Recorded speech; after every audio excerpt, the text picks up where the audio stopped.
back. This is Gary Stuckey with Steve Perry and Journey news and speculations and conversations and what have you. A little bit of everything here. Hey, I had this idea and this topic that I was going to come up with, and then a guy on another channel comes up with the same idea I had, which I had been talking about. I wonder if he watches this channel. But anyway, Steve Perry always writes about his life in his songs when he's feeling a certain way. You know, he writes songs that talk about his life, like Anyway, which I've mentioned a few times, was his plea for Journey to forgive him and get back together with Journey. That was from his solo album, For the Love of Strange Medicine. And then he writes a song called I Stand Alone. And that was really a song about um, making it on your own, you know, after all that he went through with Journey. You know, that's his way of saying, hey, I don't really have to have you guys. You know, I can make it on my own. And I know on Dave's channel over there, he was saying that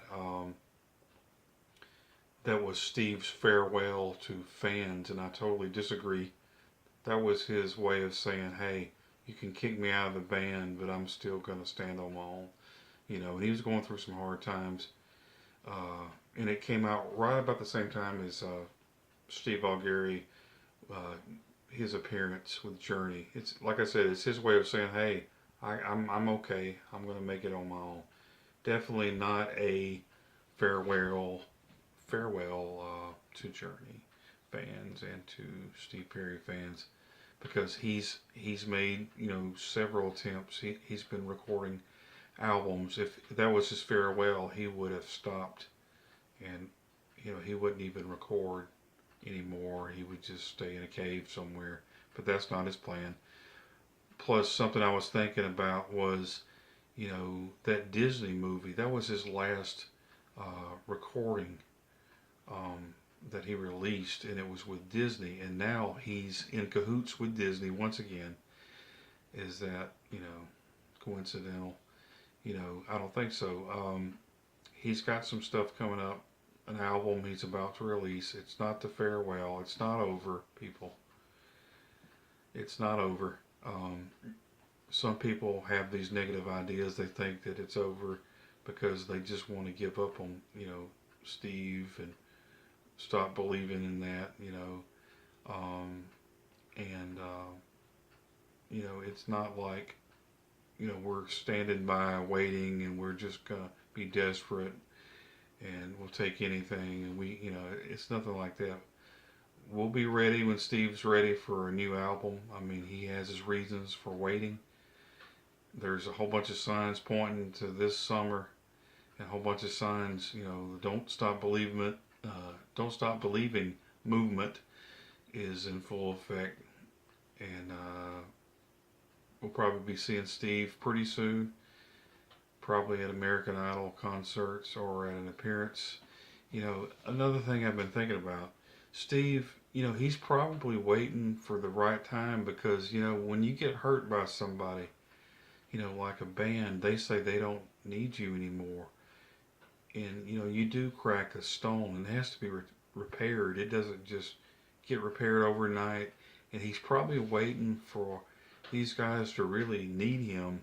You know, I'm not saying he's ever going to get back with Journey, and people say, oh, he's never going to do this. You know, never say never. You can't ever say never. But he's, you know, he's probably waiting for these guys to, I mean, say, hey, I'm sorry. I need you, you know, I need to record with you again. You know, I appreciate you, man. I mean, he really wants to hear that, I think. I think he wants to hear people say, hey, we miss you. And I think he needs to believe that within himself. You know, I don't know what's going on in his mind. I know that sometimes you have a hurt and you want to hear positive things, and you want to hear people say, hey, I miss you, man. You know, I need this, I need that in my life. Maybe he needs to feel needed again. Maybe he needs for people to say, hey, I really like you to be involved again. And maybe some of the guys like Neil Sean said he was going to get involved with Steve and record some music. I know Jonathan Cain mentioned that too. If he gets involved in that instead of being shut out, maybe his feelings change and he comes out from, seclusion, so to speak, and starts doing some more music, and who knows? Who's to say?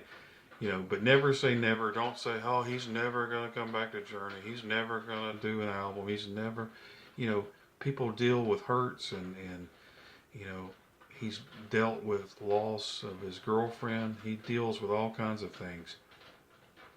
But the moral of this story is never say never. But anyway, this is Gary Stuckey. Don't stop believing in anything because anything is possible. Have a good day, everybody.